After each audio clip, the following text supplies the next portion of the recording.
Ayan, so nandito ako ngayon sa Payatas Road at ayan yung view. Medyo matarik-tarik din tong ahon dito. Pero ngayon lulusungin ko. Pero mamaya hindi ako sure kung dadaanan ko pa to or sa doon na ako sa Payatas Road dadaan. Pero matarik to dito. Masarap ahunin to. Daan-daan lang ako ng lusong. So dito hindi na masyado pero ayan yung pinakamatarik na siko dyan.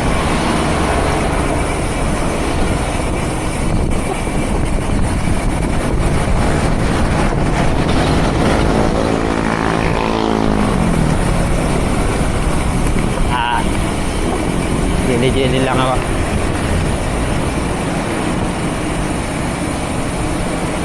Grabe, minahan yata ito ng mga ano dito. Graba.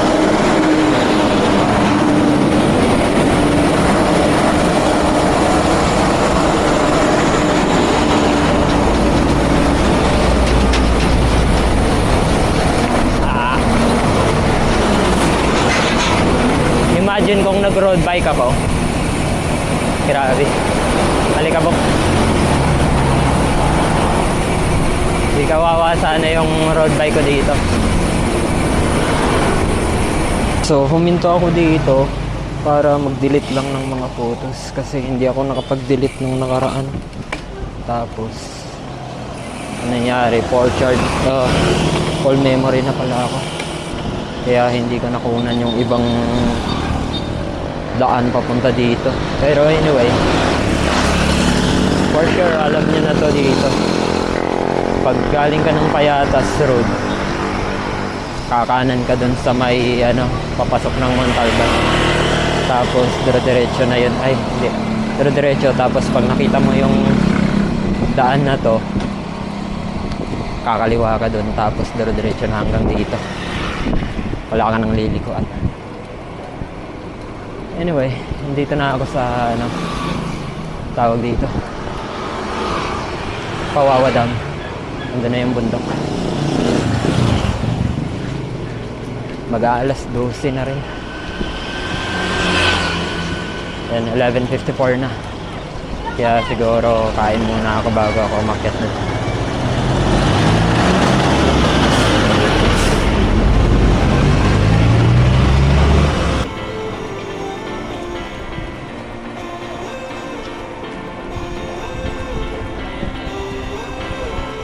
Saan kaya papunta yun?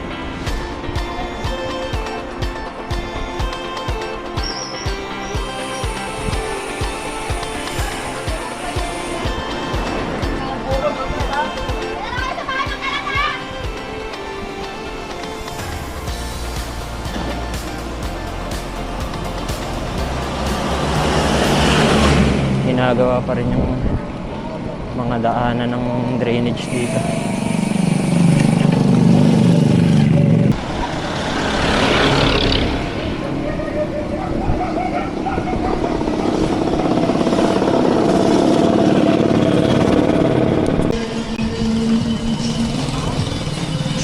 Ayan na.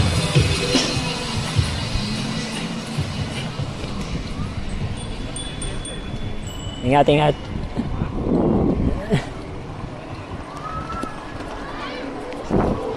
Daanan ko sila dito. Wala, Tito Bikers. Parang ang sarap umahon dito. And so, malapit na ako dito sa Wawa.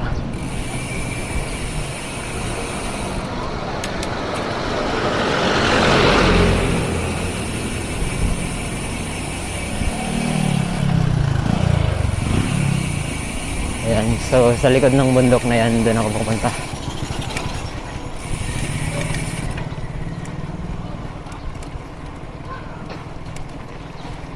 Ano yung tulay?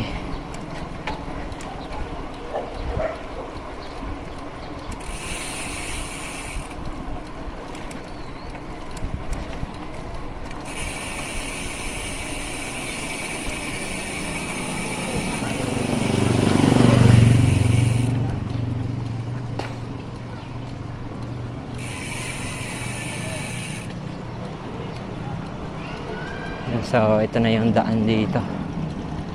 Papasok ng Mount Parawagan.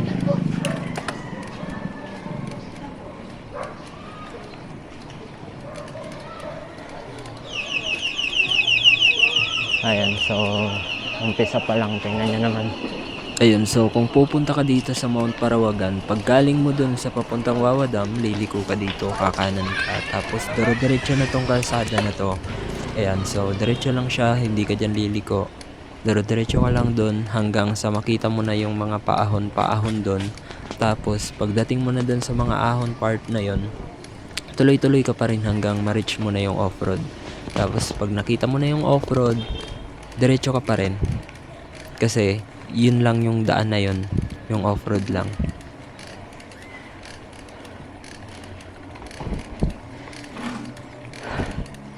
Ay, yung bike ko. Dati hirap na hirap ako sa ahon na to. 14% agad. Tarik 15.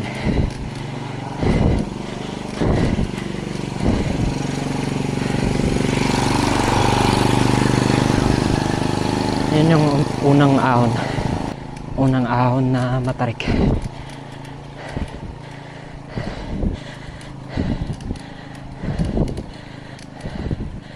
Yan, so mas matarik pa to dito.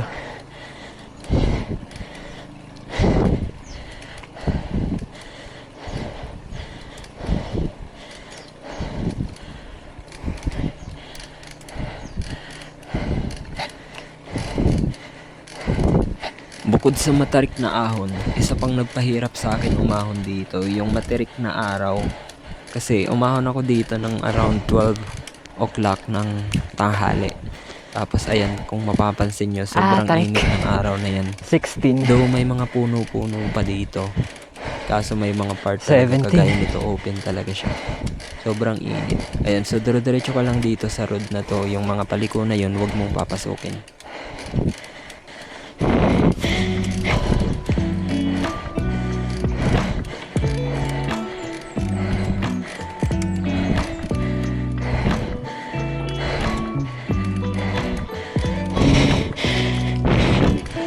Hinga.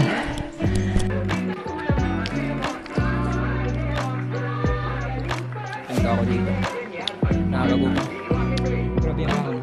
Ito yung 26 gradient dito dati nung wala pang simento. Pero ngayon, hindi ko alam, sira yata yung sauce dito. Nagre-record lang siya ng mga 18 pa rin.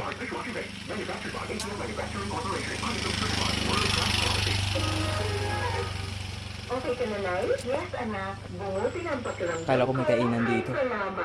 Wala palang tao. Ayun sila kuya. Parang bantay lang sila dito.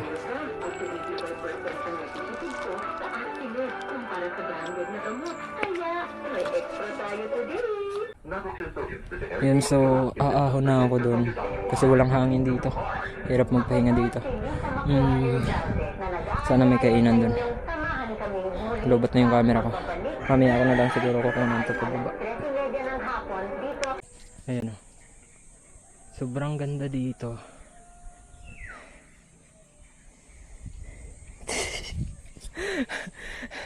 Ayun, tumaob ako doon. Sobrang dulas pala ng daan. Tapos basang-basa. Puro lupa tapos putikan. Puro lupa tapos putikan. Matubig tapos lupa. Kaya yun, maputik. Anyway, punta pa ako doon sa may yung parang cross doon. Bye-bye. Kita nyo yung dadaanan ko papunta doon.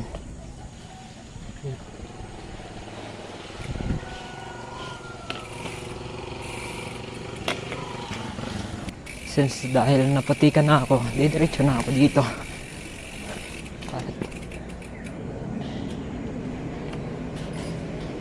Lipat.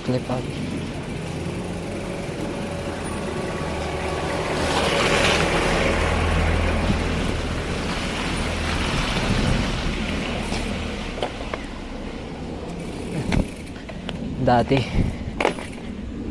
hindi ko lang sure kung nakakaakyat yung pick up dito. Sobrang tarik doon tapos sobrang putik.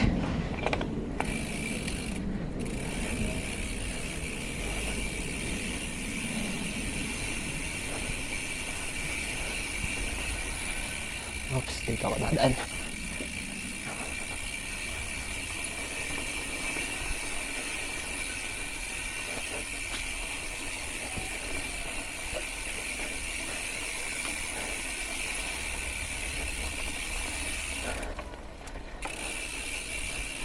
Lalim pala dito. Cake.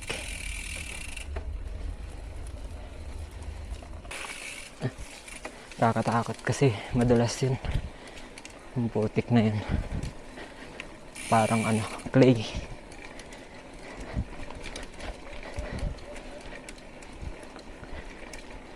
So sa kabila ng paghihirap na to, maganda rin yung view kasi dito.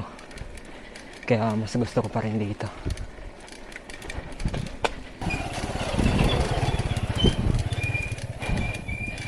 Yan, so ganyan yung daan dito. Yes. Struggle lang talaga pumunta dito sa Mount Parawagan kapag medyo maulan or tag-ulan kasi ganito yung sitwasyon dito. Ayan o, puro putik talaga. Ang lalalim kasi maraming umaakyat dito na mga motor tapos may sasakyan din.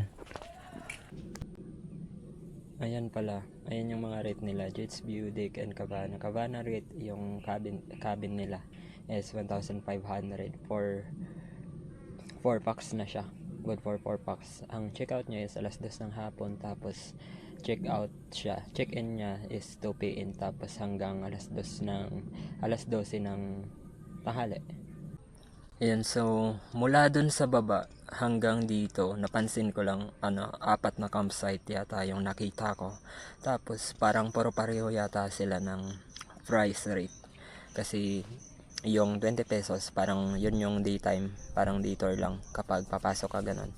Tapos 100 pag magpapahinga ka, ganun. Tapos magre-rent ka yata ng, may tent yata yun, ganun.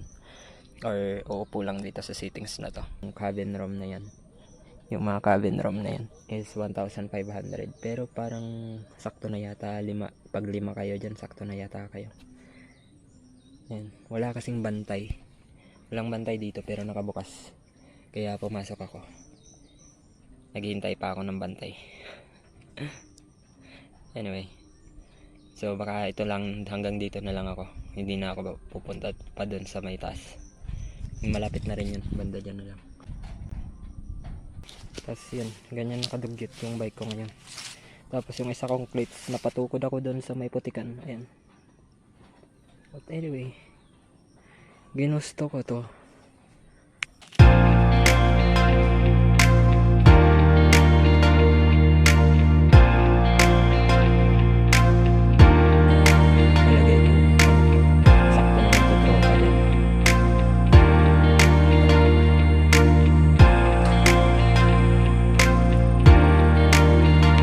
Ayan, so nandito na ako sa may taas. Tumuloy pa rin ako.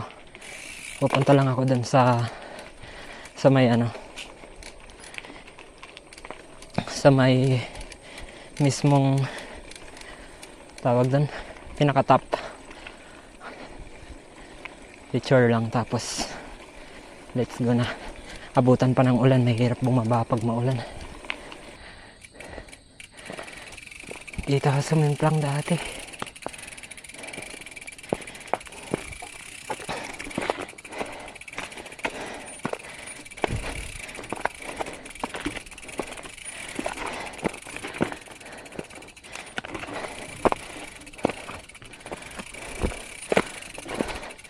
Tanggal na yung mga putik. Parang mas mahirap bumaba ngayon.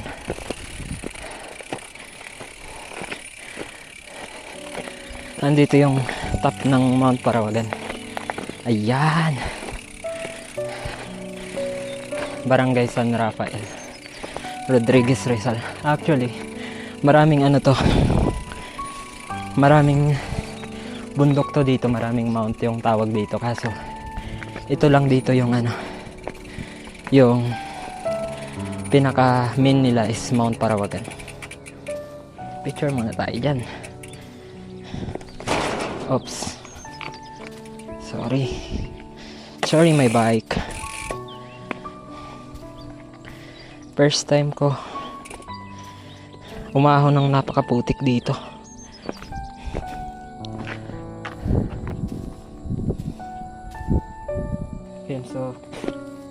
Pakita ko sa inyo yung view dito. Sobrang ganda ng view dito actually. Ayan. Ayun yung Laguna. Ay, Laguna. Yung Marikina River. Ayan. Yung mahaba na yan. Hanggang dun yan sa dulo. Sa may riverbank. Ayun sa may Makati. Puro building na yan. Tapos ayun dun sa may dulo yung ano tawag dun Laguna Bay, Laguna de Bay. Ayan, so ganyan siya kaganda dito.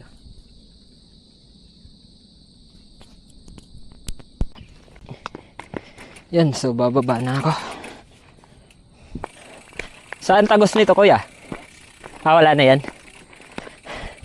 Walang tatagusan. Halik na. Sige. Oo nga po eh. Sobrang lalim dun. Baka abutin pa ako ng ulan pa uwi. Sige po. Thank you po.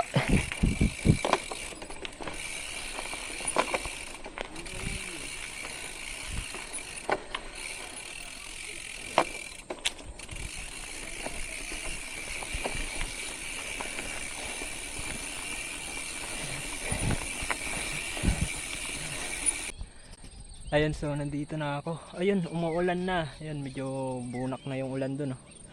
Tapos ayun, nandyan ako dyan kanina. Anyway, uwi na ako. Bye bye. Ayun, so ganyan siya kapuno yung putik dyan kanina. Kaya ang hirap dumaan.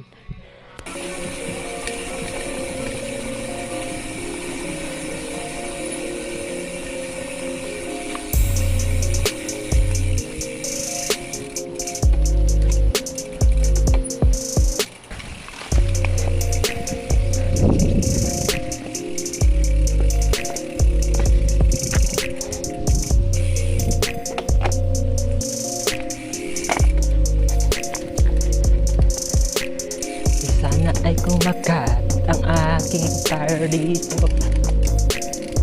Yes!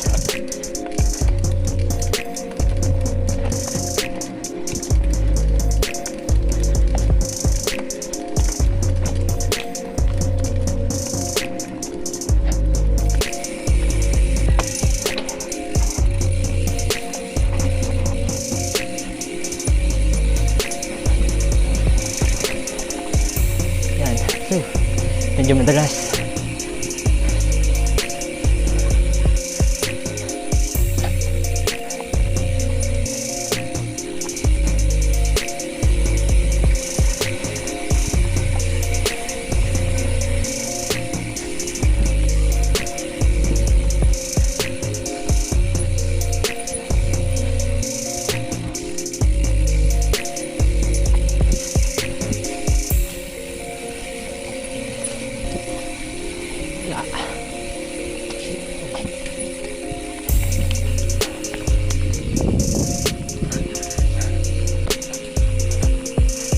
Nandito na ako sa kalsada. Ayan, so lulusong na ako. Sana hindi madulas yung gulong ko.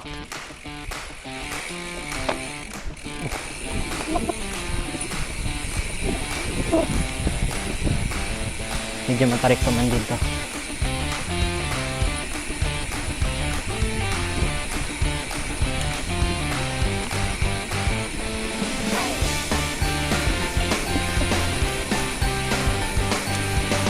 Buti na lang, ito yung dala ko.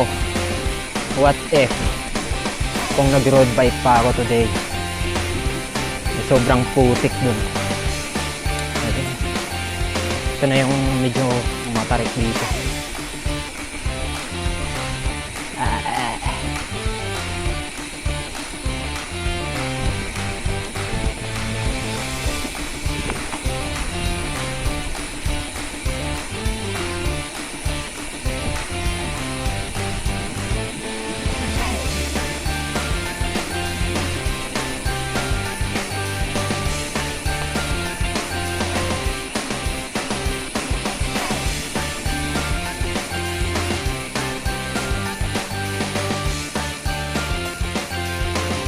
Ate kanina, akit ako dito. Tingnan ko lang kung ano, maganda yung campsite nila dito. Pwede na ba sila? Ayan, so Musa. Ayan, dito 6 hours 50 per head. 6 hours. Tapos, ayan, gazebo 1,000. Tapos cabin house 1,500. Ayan.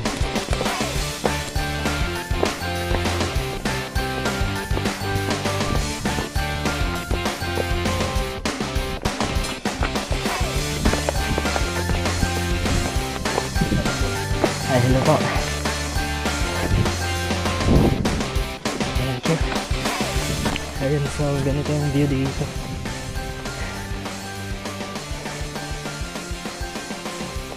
Plain na Cebu pa rin syempre.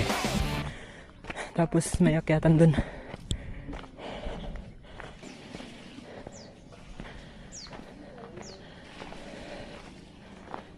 Ligo 20 pesos. Dito may akyatan pa dito.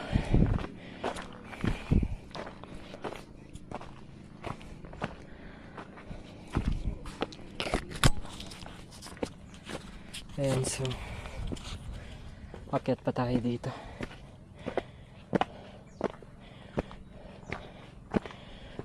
Dati wala pa to dito nung pumunta kami. Ayan.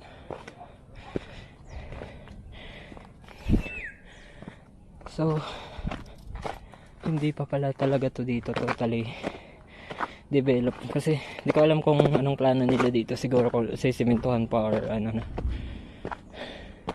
Ito yung cabin house 1,500 each.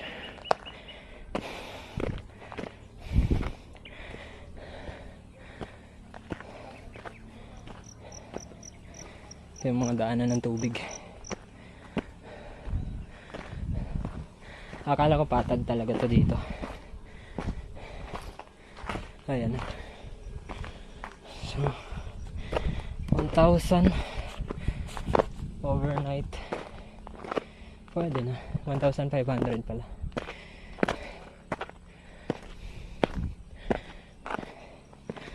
Punta tayo dito.